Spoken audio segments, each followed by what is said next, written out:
Bienvenue à ce nouveau numéro de l'émission Bonjour le Faso de ce jeudi. Nous sommes ravis de vous retrouver. Aujourd'hui, dans la rubrique Invité du jour, nous parlerons de consommation local avec notamment le réseau Slow Food Burkina qui a pour objectif d'encourager le consommation local, le consommant ce que nous produisons, comme le disait d'ailleurs Thomas Sankara. Et aujourd'hui, on recevra donc le coordonnateur de ce réseau pour parler d'une activité à venir. Il s'agit d'une foire du consommation local. On en parlera tout à l'heure. Bien avant ça, vous aurez l'information à travers la revue de presse et puis vous avez bien sûr la rubrique à la découverte d'eux puisque nous sommes installés à Tengango pour vous faire découvrir l'espace des nouvelles idées de Tengango. Merci de votre fidélité. On part tout de suite et maintenant pour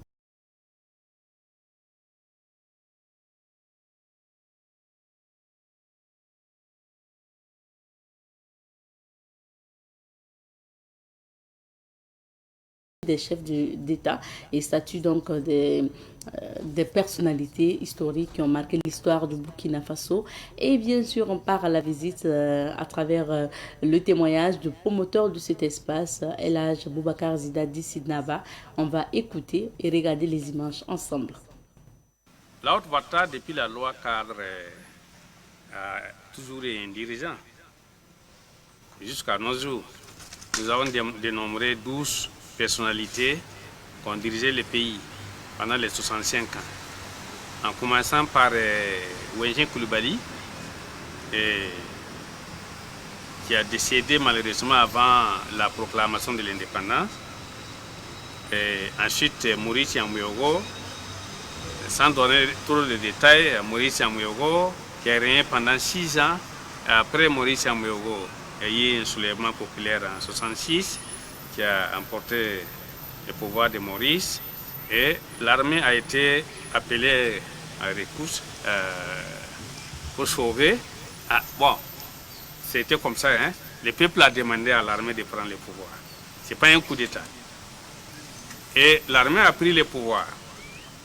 Et l'armée a resté, après avoir balayé la maison, c'est Benachi pendant 14 ans.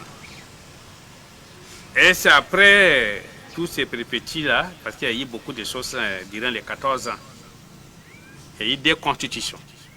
La première constitution a été votée, c'est-à-dire la Deuxième République a été votée en 1970.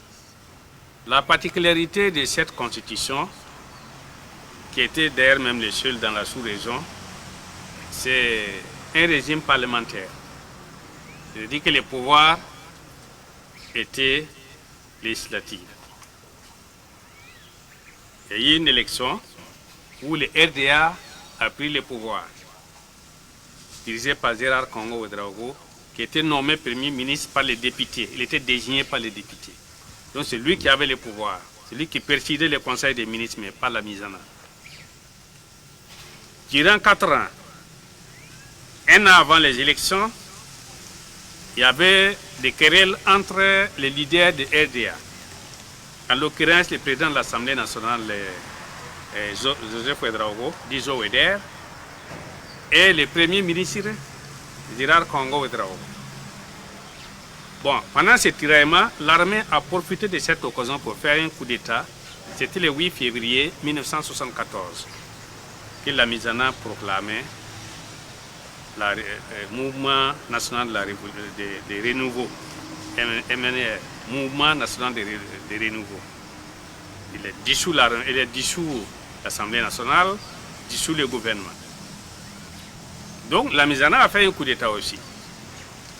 Il est resté au pouvoir pendant 4 ans encore.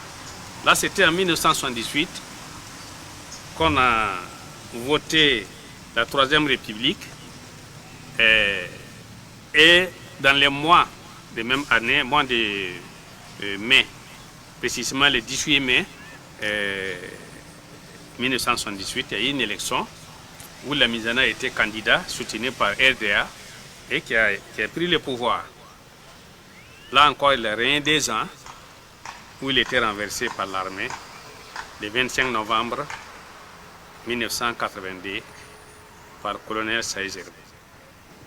Bon, on peut toujours avancer L'armée est bien installée en Haute-Volta. 16-0 prend le pouvoir. Bon, il instaure le comité militaire de redressement pour le progrès national. Il règne pendant 2 ans. Lui aussi, à son tour, a été renversé par un médecin commandant de Mathis Ouédraogo, un natif de Kaya. Il est né à Kaya. Voilà. Il est né à Kaya.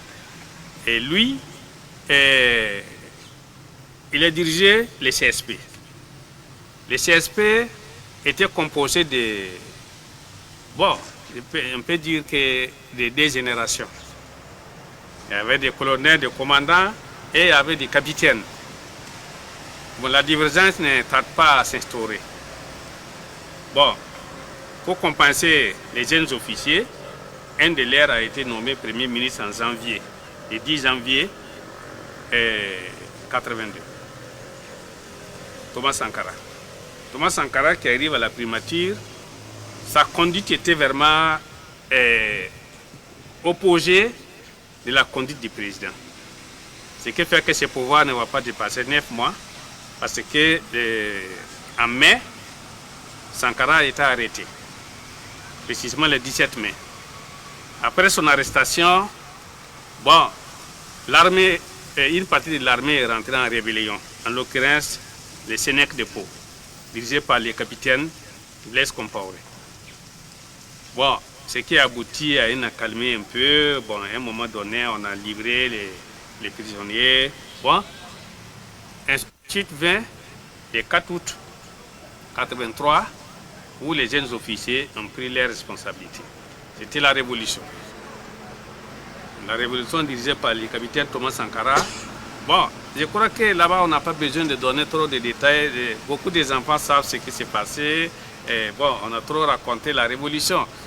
Et la fin de la révolution n'a pas tardé. 4 ans plus tard, il y a encore des divergences entre les dirigeants du Conseil national de la Révolution et qui a été stoppé le 15 octobre 87 dans le bain des sangs. Et Blaise Compaoré qui prend le pouvoir. Cet homme qui est né à Ouagadougou le 3 février 1951.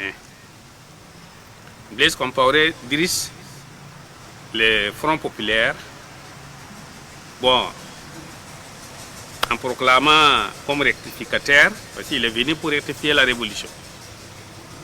Bon, la rectification a abouti à l'instauration de multipartisme et la Constitution a été votée le 2 juin 1991. Suite à cette Constitution, il y a eu une élection où Blaise Compaoré a été élu président.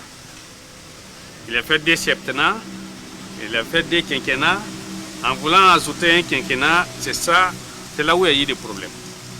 Ça, c'était en 2014.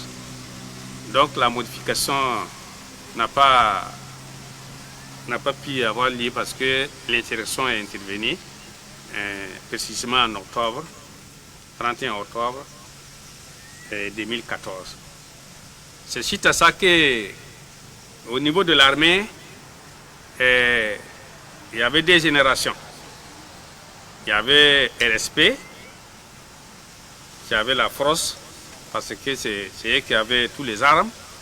Et l'autre côté, les généraux, mais finalement, c'est RSP qui l'a emporté, qui a pris le pouvoir, dirigé par Yacouba Isaac Zida. C'est lui-là même qui est né en novembre 1965 à Yako. Ce fils de commerçant n'a pas géré le pouvoir pendant longtemps. C'est 3 semaines. Et après, il était nommé Premier ministre.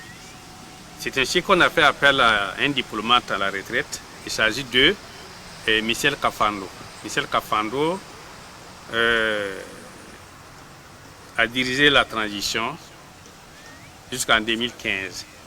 Le 29 novembre, il y a eu une élection où Roch-Marc Christian Kaboré a été élu président.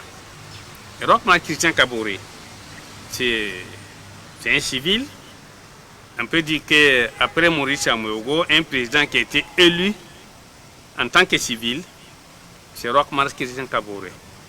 Et celui-là même, même son père a été proposé entre-temps comme candidat qui a refusé. Ça, c'était au moment où Gérard Congo et puis Zoweder s'est tiraillé pour la candidature. Et Bila Kaboré, qui est le père de Roch Marc Christian Kaboré, qui a servi la BCAO, il était même, fut même ministre, et puis même directeur du cabinet du président de la République. Bon, celui-là, c'est la personnalité qui a été, je parle de Roch, hein, la personnalité qui a été élue comme président la deuxième fois dans notre pays civil. Bon, Roch a été élu en 2015 et il a servi son mandat en 2020. Il était encore réélu, mais cette seconde mandat n'a pas atteint, il n'a pas servi cette seconde mandat que vous savez tous. Il y a eu un coup d'État dirigé par Sandaogo Henri Damiba, Paul-Henri Sandaogo Damiba, un militaire qui est né en 1981, qui a pris le pouvoir. Bon, malheureusement, qui n'a pas eu longue vie. Son pouvoir, c'est comme celui des Amatifs Draogo. C'est juste 8 mois, c'est 9 mois. Bon, ensuite est intervenu le MPCRD, dirigé par le capitaine Ibrahim Traoré, né à Kiara le 14 mars 1988. Kiara, c'est un village situé dans le département de Bundukui, dans la province de Mouhoun. C'est ce dernier qui dirige toujours notre pays. Donc, c'est ces images-là qu'on a voulu vraiment montrer à nos enfants. C'est mieux que nous connaissons notre culture d'abord avant de connaître la culture d'autrui.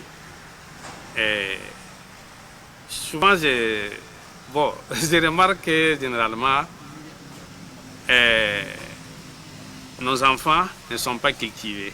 Mais ce n'est pas de leur faute parce qu'on ne les raconte pas. C'est notre faute. Vous écoutez à l'instant le PDG de Savane Média et en même temps promoteur de l'espace des nouvelles idées de Tengandogo qui nous parlait notamment des effigies des chefs d'État qui ont gouverné le Burkina Faso jusqu'au président actuel, le capitaine Ibrahim Traoré. Vous avez pu voir donc ces effigies en images et puis suivi bien sûr du commentaire du promoteur de cet espace, Elhaj Boubacar Zidadi Sidnaba. Merci de votre attention.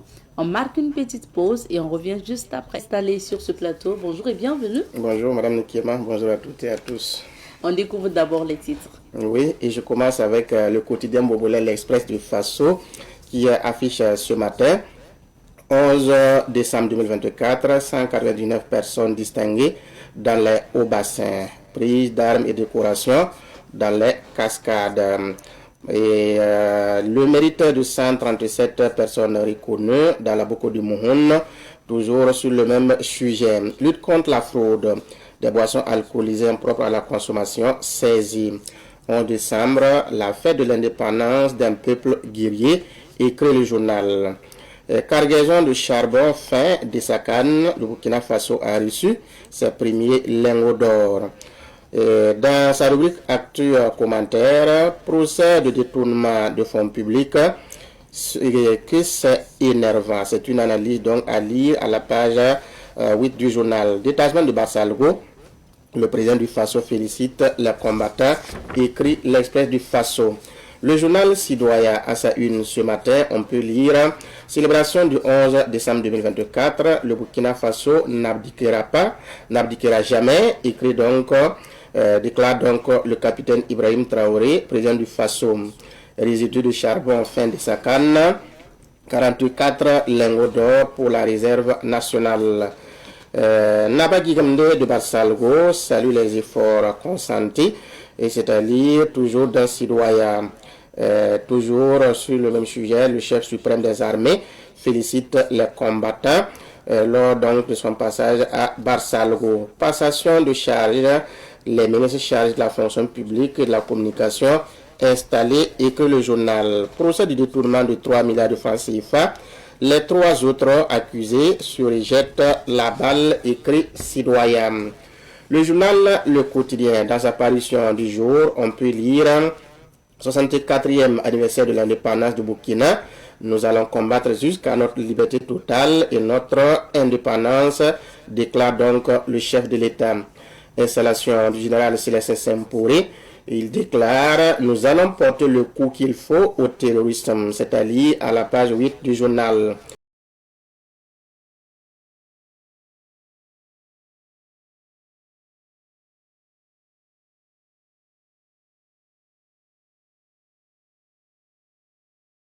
Public au ministère de l'Action humanitaire. Le principal prévenu charge les ministres Nani Somé, Marshal Ilboudo et Laure Zongo. Le journal Aujourd'hui au Faso nous apprend ce matin ceci: fête du 11 décembre au Burkina, de Barsalgo, IB requinque le moral des troupes et s'adresse à la nation.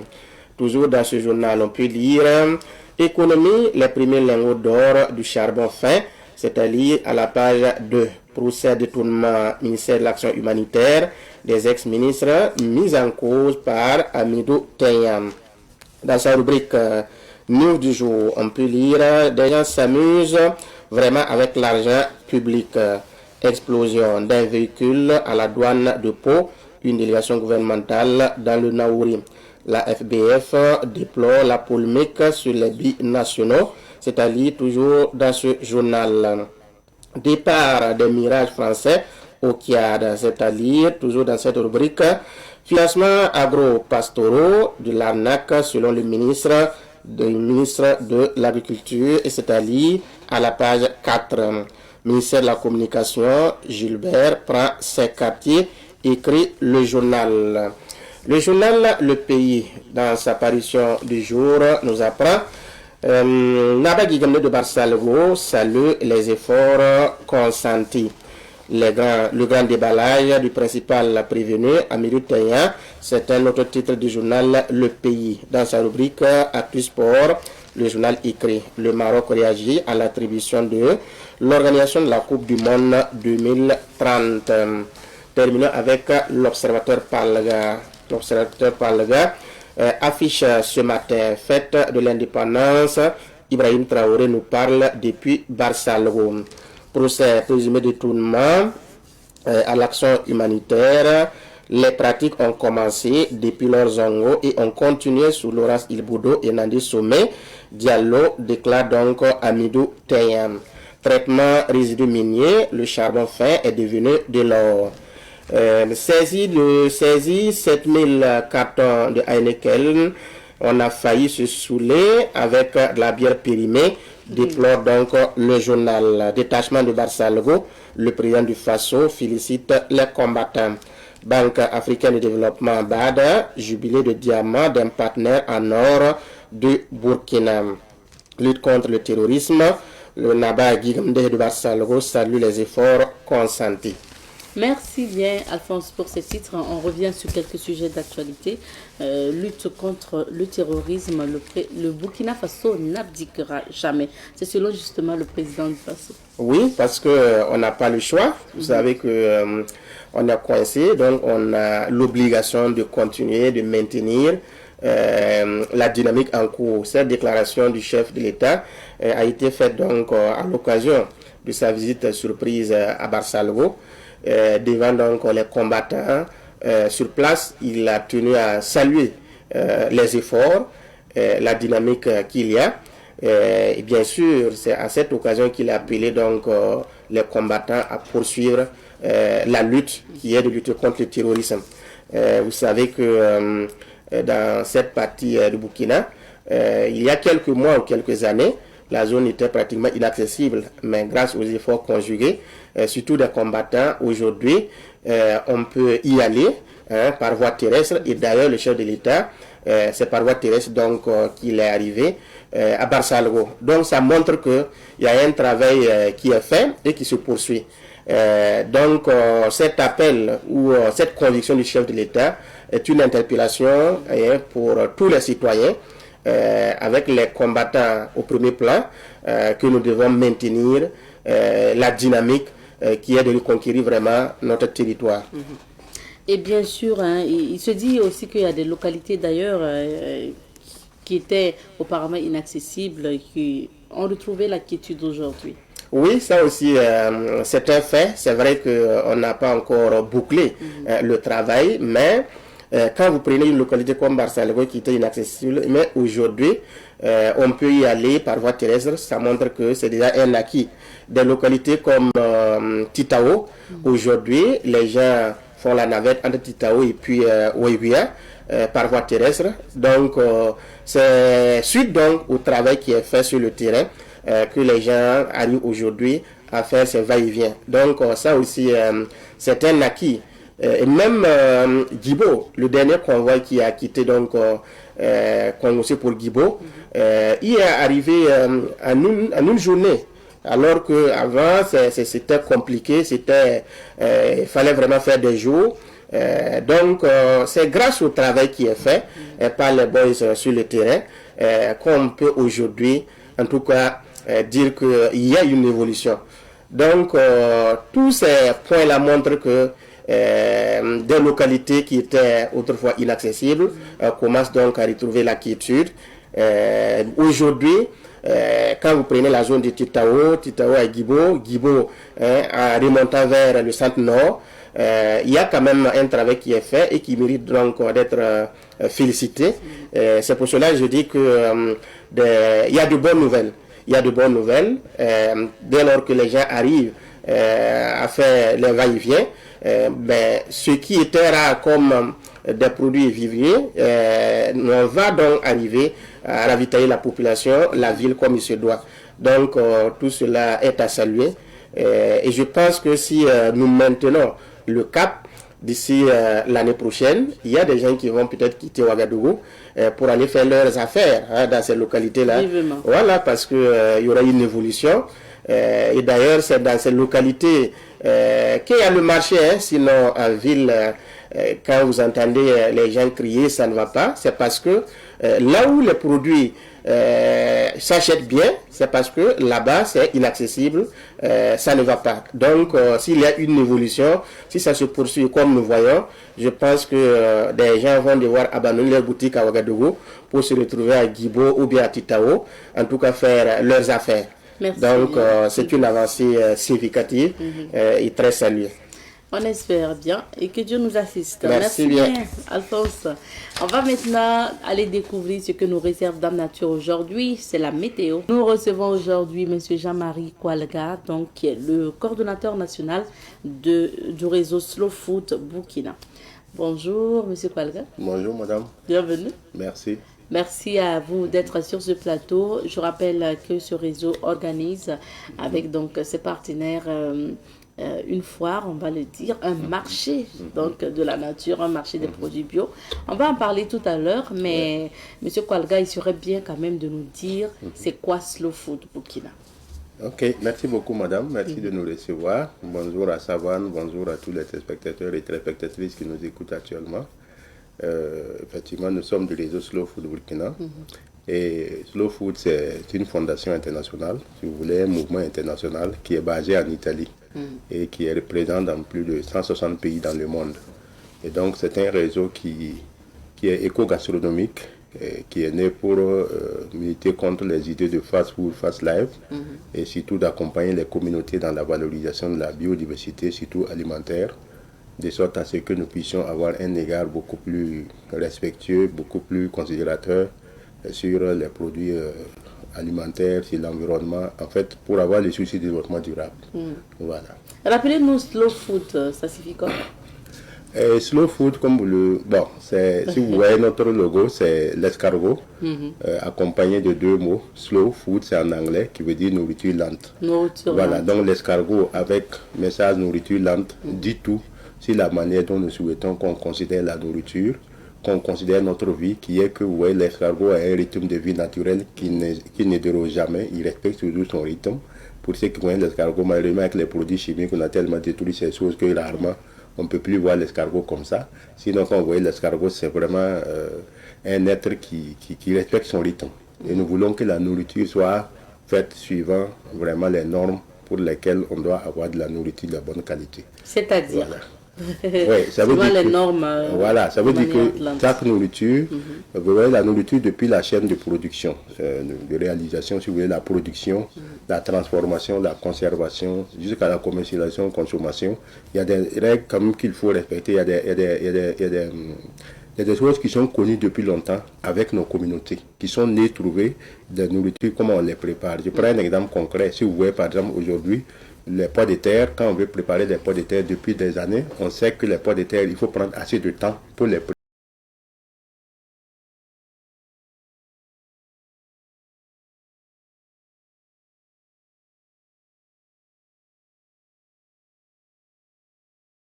Mais aujourd'hui, il y a des gens qui veulent préparer les pois de terre en 30 minutes, en 1 heure. Ça veut dire qu'en ce moment, on ne respecte pas les rythmes vraiment naturels, convenables pour produire la nourriture, pour cuisiner la nourriture. Donc, Slow Food milite à ce que nous puissions être plus regardants pour que la nourriture qui doit être réalisée en termes de qualité suivant des normes qu'on puisse le faire. Donc, vous voyez, aujourd'hui, nous parlons de fast food, fast life. Ça fait que finalement, on est en train de tout mettre dans la précipitation et conséquence, on aboutit à de la nourriture qui n'est pas ça.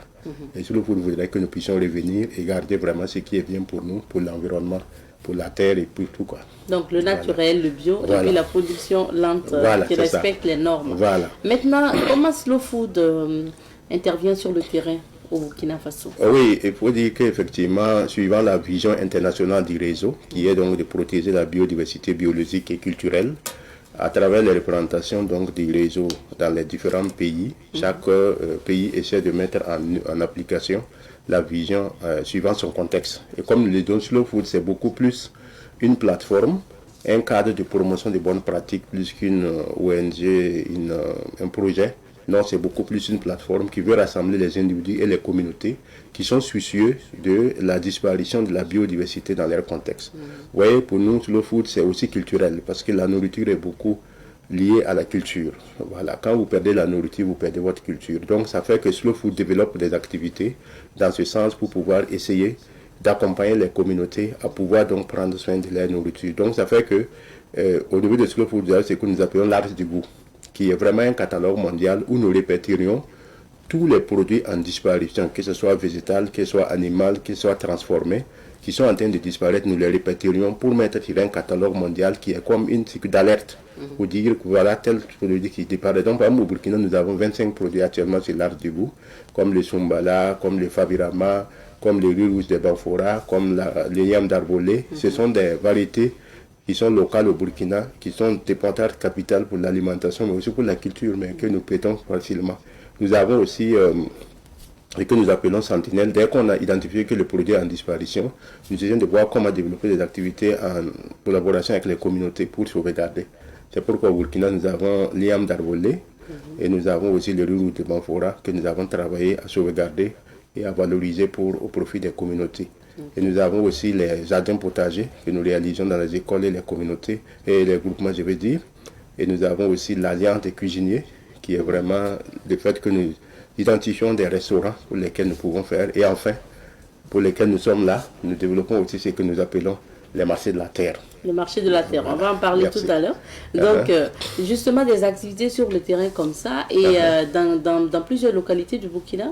Oui, tout à fait. Est-ce que vous intervenez dans plusieurs localités? Oui, Dieu merci. Actuellement, nous sommes vraiment pratiquement dans toutes les 13 régions, surtout avec le projet des jardins potagers en Afrique, qui nous a permis de développer des jardins pédagogiques, et communautaires et scolaires avec les écoles et les communautés, les groupements, les associations. Ça nous a permis en tout cas de toucher plusieurs endroits du Burkina, et aussi avec les produits que nous identifions pour déclarer sur l'art du goût, qui montrent vraiment l'attachement de nos communautés à certains produits. C'est bien de nous expliquer aussi comment, en fait, c'est quoi l'idée de ces jardins potagers dans les localités? Oui, bon, parce que, comme je dis, les jardins potagers ont pour objectif, bon, les jardins slow food sont différents des autres jardins, comme nous l'avons toujours souligné. Okay. En fait, les jardins slow food, c'est des jardins qui vont contribuer à la sauvegarde de la biodiversité en disparition. Parce que notre objectif, c'est de sauvegarder la biodiversité biologique et culturelle. Donc, quand nous avons un jardin slow food dans une école, l'objectif, c'est de produire, mais beaucoup plus pour nous, d'être pédagogique. Pour, en fait, profiter de ce jardin-là, pour éduquer les enfants à l'esprit de la protection de la biodiversité et du développement durable. Et ça, c'est très important quand nous le faisons dans une école. Et aussi avec les groupements, c'est comment sensibiliser nos parents, nos mamans, qui puissent pouvoir produire des variétés locales. Parce que le jardin slow food est focalisé sur les variétés locales qui sont non seulement connues depuis des années, mais aussi qui portent l'aspect culturel de nos communautés. Donc, à travers ces jardins-là, nous contribuons à sauvegarder la biodiversité biologique et culturelle au profit de nos communautés. Je sais qu'en octobre dernier, on vous a reçu notamment pour parler de ces jardins, mais c'était aussi à l'occasion du mois du consommation local et de la journée de l'alimentation. Tout à fait. Alors, est-ce que vos activités entrant dans ce cadre-là se sont bien passées? Oui, par la grâce de Dieu, ça s'est très bien passé parce que bon, on a fait l'émission, on a aussi des séances de dégustation, on a aussi plusieurs endroits où on a présenté ce que nous faisons aussi dans les jardins. En tout cas, ça a été une belle occasion et tout dernièrement, en fin novembre, nous étions aussi en collaboration avec l'association APDR de Yako, qui a aussi célébré l'alimentation en différé. Et ça a été une belle occasion aussi de partager ensemble et de montrer ce que vraiment l'alimentation représente pour nous.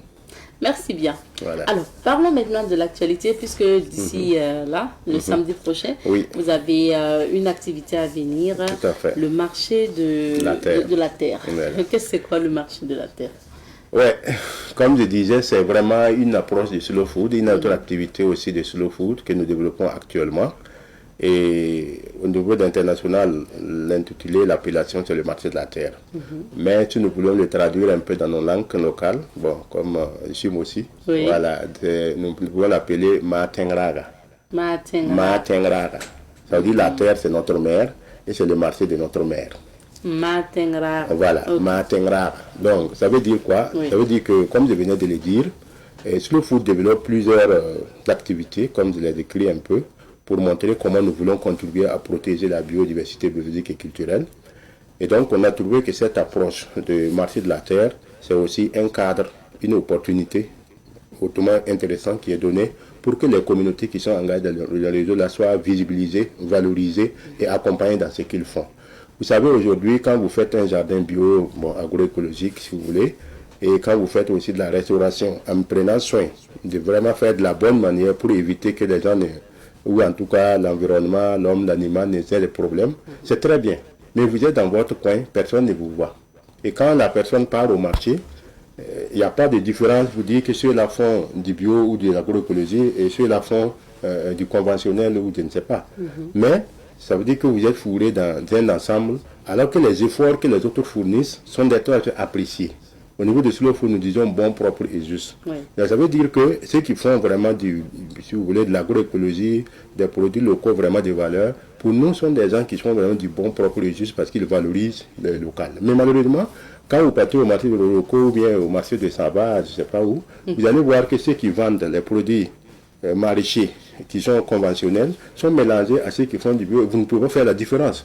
Et finalement, ils sont tous traités au même niveau. Ce n'est pas juste. Parce que là, on ne les valorise pas. Notre objectif avec le marché de la terre, c'est pouvoir vraiment créer un cadre où ces producteurs qui produisent vraiment de manière saine, de manière agroécologique pour prévenir notre santé et contribuer au développement durable, puissent être valorisés. Donc un marché de la terre est fait pour regrouper tous ces producteurs-là, qui soient soit dans la production, soit dans la transformation, soit dans la cuisine, soit dans d'autres domaines qui puissent vraiment aider à sauvegarder la terre et l'environnement, que nous puissions trouver un cadre pour eux. Voilà pourquoi nous créons ces marchés de la terre. Nous l'avons créé une première fois en avril à Yako, avec la collaboration de la commune. Et cette fois-ci, nous sommes encore avec la commune de Yako et de Saba pour pouvoir lancer ce deuxième marché. Et donc, le marché de la terre sera consacré vraiment aux producteurs agroécologiques de produits locaux, mais qui valorisent la biodiversité en disparition. C'est pourquoi vous verrez certainement dans ce marché vraiment beaucoup plus les produits locaux, beaucoup plus ce qui parfois n'est pas bien connu et qu'on essaie encore de remettre sur la place pour que les gens puissent s'y rappeler et puis aussi les valoriser. C'est un marché, donc ça veut dire qu'on va retrouver, vous parlez de produits locaux, on va retrouver en même temps les légumes, les produits de la transformation, des restaurants. Oui, tout à fait. Ça veut dire que nous avons autour d'une quinzaine de communautés qui sont identifiées, qui sont déjà connues dans le réseau, qui vont prendre part donc à ce marché. Comme on l'a dit, c'est un lancement. Ça veut dire que le marché désormais va avoir lieu tous les premiers samedis du mois, pour lesquels les gens peuvent passer. Oui, à partir de janvier maintenant. Chaque mois, en fait. Voilà, chaque mois, on va lancer. Et chaque mois, ce sera un cadre qui sera institué pour que les gens puissent passer aussi, s'approvisionner. Et donc, effectivement, dans le marché, nous aurons des produits de transformation. Nous aurons aussi les produits de la cuisine. Peut-être si les images sont OK, on va regarder ensemble. Voilà, oui, c'est ça. Voilà, donc, les produits de la transformation. Voilà, de la transformation, les produits de la restauration, les produits du maraîchage. Voilà, c'est un marché où je peux aller trouver de la tomate bio, des oignons. Oui, tout à fait. Et surtout les produits locaux. Nous pensons par exemple à l'oseille, nous pensons aussi au bito, canaudo, boulevaka, l'amarante. Voilà, nous pensons aussi, en tout cas, surtout les variétés qui sont locales. Parce que, comme on l'a dit, nous voulons valoriser aussi la culture avec ces produits-là. Donc, ça veut dire que nous avons besoin vraiment de diversifier pour montrer la richesse de la diversité culturelle et alimentaire chez nous. Donc, c'est pourquoi nous allons le valoriser. Et nous avons aussi, en tout cas, je le signale aussi, le miel. Parce que vous savez, il y a du miel aujourd'hui. Voilà, bon, vous avez très bien dit, le bon miel, parce qu'aujourd'hui, vous savez, il y a beaucoup de choses qui se passent. Il y a le miel naturel, mais il y a le miel, vous savez, les gens utilisent parfois le sucre même pour faire du miel. Mais aujourd'hui, nous voulons du miel qui est fait à partir des fleurs, à partir de nectar, des fleurs, comme on le dit, avec les abeilles. Et donc, nous avons en tout cas les braves producteurs de ce miel-là, surtout dans la région de l'Est, à Fada, mais qui malheureusement, avec la situation de la crise là, sont affectés et qui n'arrivent pas vraiment à les gérer, quoi. Voilà, mais nous voulons valoriser cela avec une ONG italienne qui s'appelle Accra, qui promeut aussi ce miel-là. Parce que ce miel-là est notre 5 millième produit de l'art du goût de slow food que nous avons célébré en 2018. Voilà, parce qu'au niveau mondial, quand on le déclarait, c'était qu'on était à 5000 produits. Et ça a été internationalement apprécié et le Burkina a été mis un peu en orbite à cause de ça. Donc nous avons ce miel-là sera là pour ceux qui sont intéressés à le connaître. Nous avons aussi les produits locaux comme Sumbala, beurre de qualité. Le beurre de voilà, qualité. Et tout ce qui est vraiment produit suivant vraiment les formations, les conseils que nous donnons à nos producteurs. D'accord. Voilà. Donc, ça serait, c'est un marché hein, où on peut profiter de faire ce marché-là pour les fêtes à venir. Tout à fait. En tout cas, nous invitons tout le monde à venir se ravitailler et faire le plaisir de la fête en mangeant avec joie et avec assurance que ce qu'on mange. Pas de maladie après. Voilà, c'est ça. Et je vois le thème, c'est nous sommes nature. C'est ça, la nature. Nous sommes la nature en fait. C'est ça. Voilà. Ah, oui. C'est le thème de cette édition. Oui, parce que ce thème est vraiment évocateur, comme nous le disons. Vous savez, quand nous disons Terra Madre, parce qu'il y a aussi un événement international que nous faisons qui fait tous les 2 ans en Italie, ça veut dire Terra Madre, c'est la terre-mère. Et aussi le marché de la terre. Et vous voyez aussi qu'à cette occasion, nous avons fait le lancement, mais il faut dire que ce lancement intervient dans un contexte où le 10 décembre, c'est décrété au niveau de Slow Food International comme la journée mondiale de la terre, que nous appelons Terra Madre Day. Donc le 10 décembre, c'est vraiment notre journée mondiale de la terre-mère. Vous voyez, donc ça veut dire que ces jours-là, on devrait tous s'arrêter pour nous demander comment nous nous comportons vis-à-vis de notre maman, de notre mère qui est à la terre. Et nous célébrons cela en différé le 14 pour profiter, donc lancer en même temps le marché de la terre de Saba. Donc c'est ce qui fait qu'aujourd'hui, nous sommes en train donc de nous préparer pour fêter cela pour le Burkina.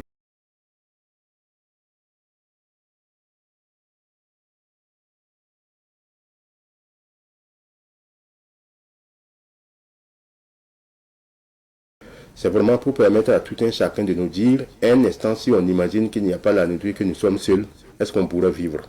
Ça veut dire que la nature, la terre sont partie intégrante de notre vécu et nous devons savoir cela et pouvoir prendre soin de notre terre, de notre nature, pour le bien d'aujourd'hui et de demain. C'est important. Voilà. Alors, Monsieur Koualga, Oui. ce marché aura lieu quand et où?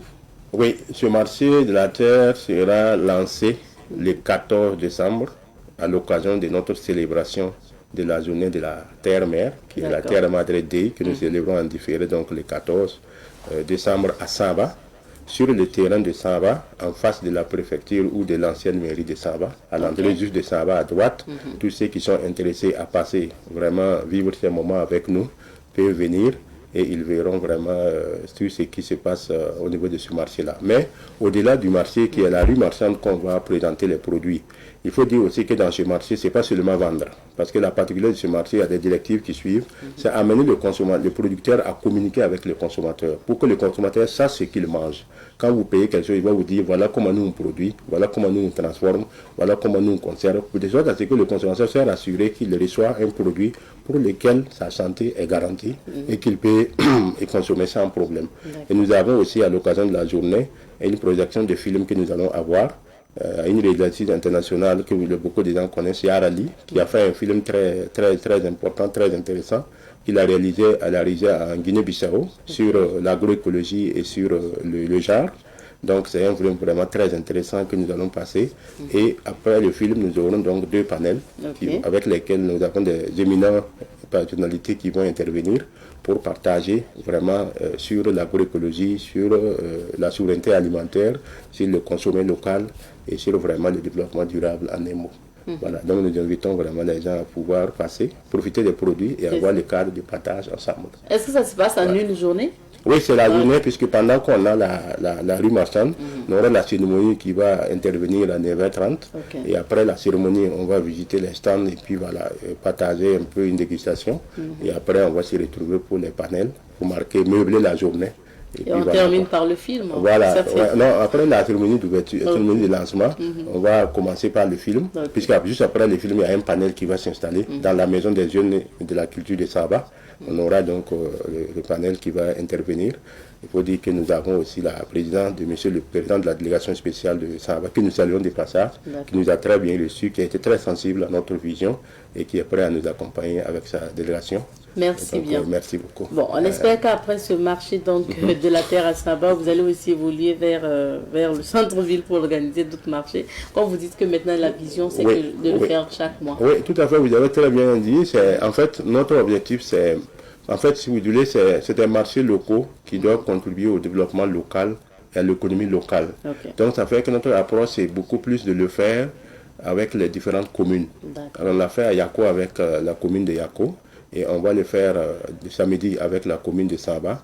Et notre objectif, à travers l'installation du réseau à travers le pays, que dans plusieurs communes, nous puissions travailler en collaboration avec les collectivités locales à installer ces marchés-là, que nous pensons vraiment sont des opportunités pour le développement local, pour accompagner le conseil, la délégation spéciale ou le conseil municipal dans sa quête de développement. Merci beaucoup. Merci Monsieur Koualga. Je rappelle que Monsieur Jean-Marie Koualga est donc le coordonnateur national du réseau Slow Food Burkina. Donc on termine par le contact. D'accord. Merci beaucoup madame. Merci de nous avoir reçus. En tout cas, on remercie aussi tous ceux qui ont pris de leur temps pour nous suivre. Et nous pensons que tout le monde pourrait être là pour qu'on puisse faire la fête de 14 décembre ensemble à Saba. C'est un week-end, je pense que chacun peut relaxer et puis samedi voilà, prochain, consommer, voilà, samedi juste après demain.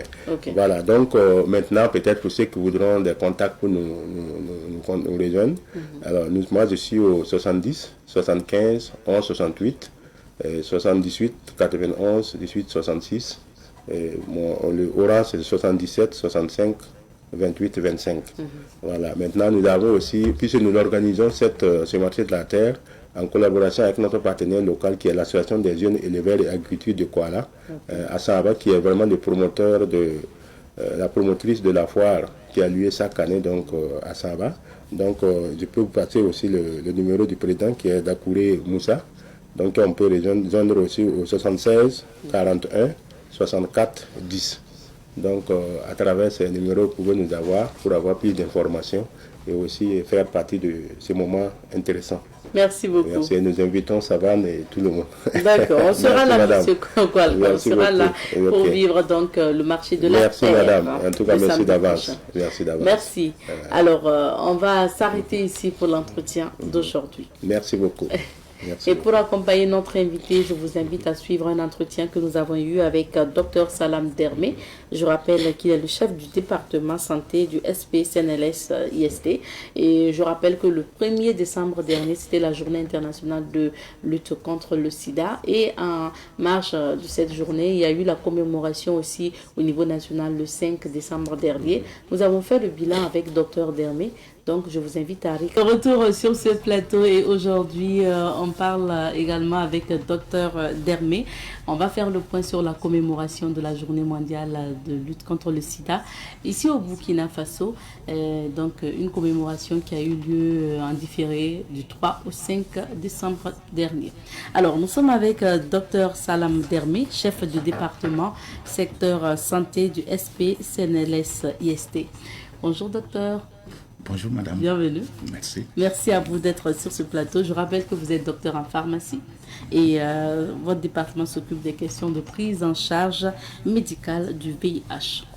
Alors, pour justement parler donc du sida, c'est vrai que dernièrement, ou de ces dernières années, on n'entend plus trop parler du VIH-Sida, du sida. Est-ce que ça veut dire que quand même le nombre de personnes affectées diminue? Merci madame. Effectivement, quand on regarde un peu l'actualité, on se dit qu'en termes de communication, il y a une baisse de régime par rapport, vous voyez, aux années 2000, alors que pourtant le sida est toujours là. L'infection à VIH est toujours là. Et je voudrais faire noter que jusqu'à présent, quand on est infecté, on ne guérit pas. Nous n'avons pas encore de thérapie pour guérir du VIH, même si il y a des essais cliniques au stade expérimental où voilà, on ne guérit pas. Donc quand on est infecté, c'est à vie. C'est à vie toujours et il faut rentrer, il faut avoir les traitements appropriés pour pouvoir vivre avec le virus. Oui. Vivre normalement avec le virus. Et voilà. Donc, votre constat est clair. En termes d'action de communication, nous n'avons plus, effectivement, on n'a plus la même... quand nous, notre génération, nous avons été immergés à l'école, à l'université, et c'est ce que justement quand on prend nos dernières études, ça montre que la génération actuelle, c'est-à-dire que la jeunesse actuelle, nous avons besoin encore de repartir vers cette jeunesse-là pour les donner encore beaucoup plus d'informations. Il faut que nous les prenions comme une cible, parce que quand nous regardons actuellement un certain nombre de comportements, il y a un relâchement. Ouais. Il y a un relâchement au niveau de la jeune génération et il faut que nous redoublions d'efforts pour les donner beaucoup d'informations afin que cette jeunesse-là puisse se protéger du VIH et en même temps des hépatites. Puisque c'est les mêmes modes de transmission. Les hépatites, les infections sexuellement transmissibles et les jeunes filles, le cancer du col, l'infection à papillomavirus. Oui. Alors, on a l'impression aussi que peut-être les sources de financement liées au sida ou à la lutte dédiées à la lutte contre le sida diminuent. Hein. Oui, effectivement, nous sommes à notre 5e cadre stratégique. Quand nous regardons un peu dans le volet mobilisation des ressources, effectivement, le partenariat, le nombre des intervenants, des partenaires à la lutte, qui financent la lutte contre le sida a diminué. Mais il faut noter que l'État burkinabé consent beaucoup d'efforts dans le financement de la lutte contre le VIH. Sur un besoin global, annuellement, le besoin global du financement du VIH, ça tourne entre 28 à 30 milliards. Quand vous regardez, nous avons actuellement, au niveau multilatéral, nous avons le Fonds mondial, le Fonds mondial contre le sida, et le paludisme, le sida, la tuberculose qui intervient c'est des cycles de financement. Et nous avons au niveau bilatéral le PEPFAR qui est l'initiative américaine qui nous soutient, et nous avons le système des Nations Unies, et nous avons également au niveau national le secteur privé, les entreprises et qui consentent des efforts. Et vous avez l'État, et malgré le contexte que nous avons, le double contexte sécuritaire et humanitaire, l'État bon à mal là, qui injecte près de 7 milliards dans la lutte contre le VIH. Oui, donc ça veut dire que c'est important. Et en termes de chiffres maintenant, pour les personnes atteintes par le sida, qu'est-ce qu'on peut dire sur le Burkina, également sur le taux de prévalence? Merci beaucoup, madame. En termes donc de situation de l'épidémie au niveau du Burkina, nous pouvons dire que nous sommes à un niveau, une épidémie mixte, avec une prévalence de moins de 1%. Notre prévalence en fin 2023 est de 0,6%. Donc ça veut dire que 6 pour 1000. Alors qu'en 97, quand on a commencé les évaluations, en 97, nous étions à 7,17%. Et actuellement, nous sommes à 0,6%. Ça veut dire que 6 personnes sont infectées par le VIH parmi 1000 Burkinabés. Donc, on peut dire il y a du chemin. Mais à cela, c'est comme je disais en introduction, quand on est infecté jusqu'à présent, le virus reste avec nous, on vit avec.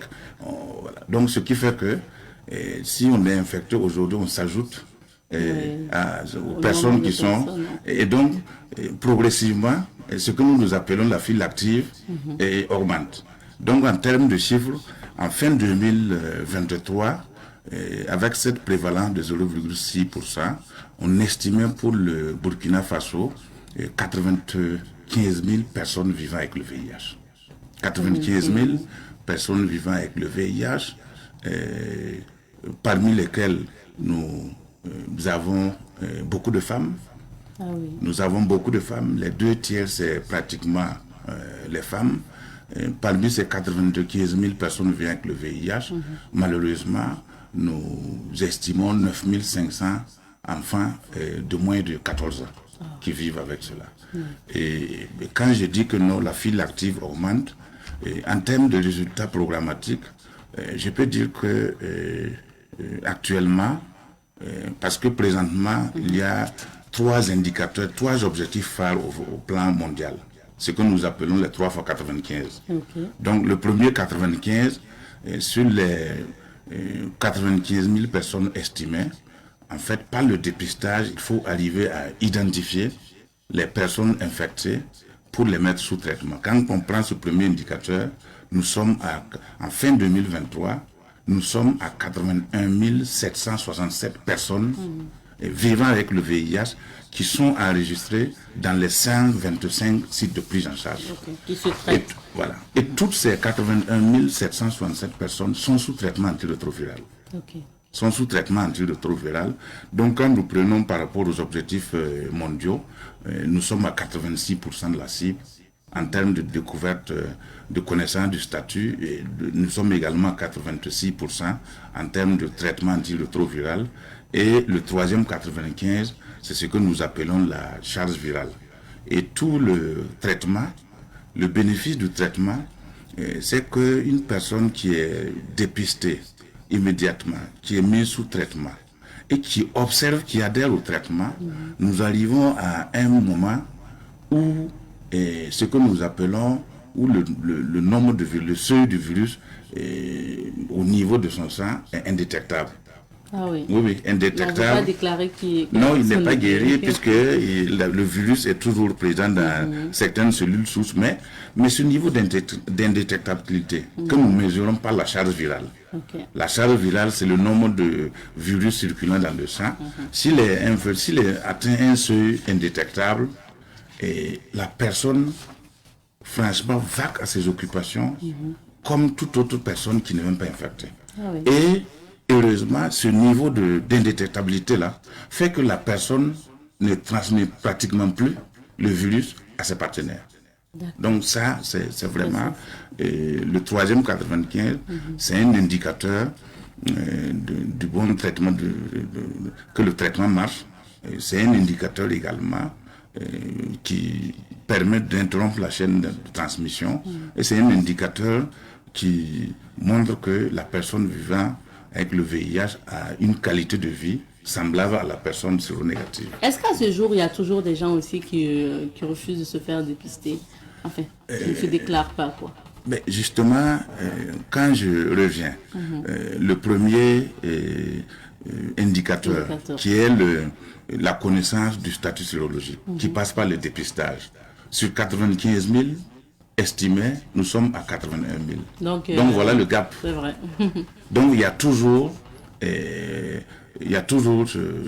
dépistage, comme dirais-je, la sensibilisation et tout ce que nous disons comme action de prévention combinée, c'est important que nous puissions continuer pour que les personnes, pour pouvoir identifier les derniers cas de personnes vivant avec le VIH à mettre sous traitement.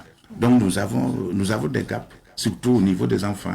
Parce que quand vous prenez les enfants, sur une estimation de moins de 9500, nous sommes pratiquement à environ 3000 enfants qui sont suivis, qui sont reconnus VIH, qui sont suivis, et donc il y a encore un gap à ce niveau. Alors, c'est l'occasion justement de sensibiliser, comme ça a été le cas aussi lors de la journée mondiale. On va y revenir. Alors, docteur, c'est l'occasion justement de sensibiliser, comme je le disais. Rappelez-nous quels sont les modes de transmission aussi du VIH. Okay. Merci, madame. Je pense que les modes de transmission du VIH, nous pouvons dire que le premier mode de transmission, c'est la voie sexuelle. La voie sexuelle est, dans nos contrées, c'est à peu près 98%. La voie sexuelle est responsable de pratiquement 98% des nouvelles infections. Donc, après cette voie sexuelle, par rapport sexuel non protégé, vous avez ce qu'on appelle la voie sanguine. Et dans la voie sanguine, vous avez la transmission verticale de la mère à l'enfant. De la mère à l'enfant, une femme qui est séropositive et qui transmet au cours de la grossesse, au cours de l'accouchement, au cours de l'allaitement à son enfant. Donc cette transmission verticale. Et il y a également dans cette voie sanguine-là la coupure avec des objets souillés. Des objets souillés, la coupure, et même l'exposition au liquide biologique. L'exposition au liquide biologique dans le cadre donc médical, et également voilà, il y a des cas de violence basés sur le genre, de violence sexiste, qui peuvent occasionner également cette contamination. Alors, faites attention. Alors, docteur, on va revenir sur la journée mondiale de lutte contre le sida, commémorée chaque année le 1er décembre. Mais au Burkina, nous l'avons marqué donc sur pratiquement 2 jours, 3 au 5, sur 3 jours, j'ai envie de dire. Alors, qu'est-ce qui a été fait comme activité? Donc, merci beaucoup. Merci beaucoup qu'on revienne sur la commémoration de la journée mondiale lutte contre le sida 2024. Et en principe, c'est le premier. Le premier, c'est dimanche. Et la cérémonie officielle commémorative a eu lieu le 5, présidée par Madame le ministre de l'action humanitaire et de la solidarité nationale, qui est l'action sur les deuxième vice-présidente du Conseil national de lutte contre le sida. La cérémonie, mais par cette cérémonie commémorative-là, il y a eu un ensemble d'activités, et d'ailleurs nous sommes toujours, cette émission participe on continue à célébrer, cette émission participe donc de cette célébration, et donc vous allez voir que dans toutes les régions, à travers les antennes régionales et les et les acteurs du monde communautaire, il y a des activités de sensibilisation, de dépistage qui se mènent. Et il y a la Société burkinabé de pédiatrie qui a organisé une campagne spécifique de dépistage en milieu pédiatrique dans tous les hôpitaux du Burkina, dans un milieu pédiatrique couplé à la réalisation de la charge virale pour les enfants suivis. Okay. Et donc, voilà, c'est pas cette campagne-là, il y a le VIH, mais il y a également le dépistage des hépatites au profit des enfants, de leurs familles, et tout cela. Et il y a toute cette campagne de communication que nous continuons à mener. Je rappelle que au plan mondial, le thème de la journée mondiale de lutte contre le sida cette année, c'est « Suivons le droit ». Le thème mondial. Suivons le droit. En fait, c'est de mettre au cœur, au centre, donc la réponse des différentes réponses nationales là, et les aspects de droit à la santé, et ne laisser personne de côté. Et voilà. Maintenant, au niveau du Burkina, le thème que nous avons retenu, c'est ensemble pour des services VIH inclusifs. Ensemble, vu le contexte que nous avons choisi ce thème-là pour nous rappeler que même si nous adhérons à la thématique mondiale, il y a un certain nombre de défis propres que nous devrons adresser.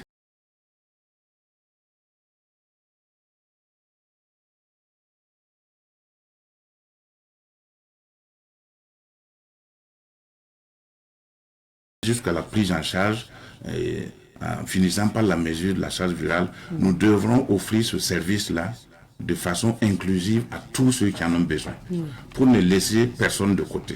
Parce que quand vous regardez notre situation, la double contrainte sécuritaire et humanitaire a amené d'autres défis. Notamment, nous avons des populations déplacées internes. Et nous avons, dans le cadre donc de la sécurisation du territoire, nous avons présentement nos forces de défense et de sécurité sont engagées au front avec les VDP. Donc il faut les inclure, il faut les inclure, il faut les prendre en compte, de nouvelles données à prendre en compte. Donc voilà pourquoi nous avons choisi ce thème. Merci bien, docteur. Le temps est terminé. On va quand même prendre votre dernier conseil concernant le dépistage à la population. Ok, merci beaucoup. Ce que je voudrais dire pour terminer, surtout un appel aux jeunes, à la jeunesse, parce que c'est la force motrice, la force qui va contribuer au développement du pays. C'est de leur dire que le VIH, SIDA est toujours une réalité. Et nous leur demandons d'observer des mesures de précaution.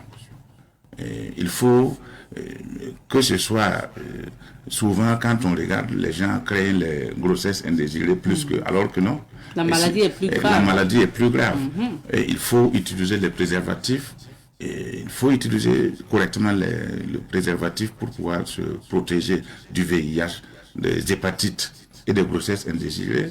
Il faut être fidèle et il faut s'abstenir avant le mariage. Donc je les exhorte à pouvoir maintenir leur capital santé pour contribuer positivement au développement du pays. C'est ça, on a besoin d'une jeunesse en bonne santé et bien sûr qui travaille pour le développement du pays. Merci beaucoup, docteur Dermé, d'être passé sur ce plateau. Je rappelle que docteur Salam Dermé est chef de département secteur santé du SP CNLS.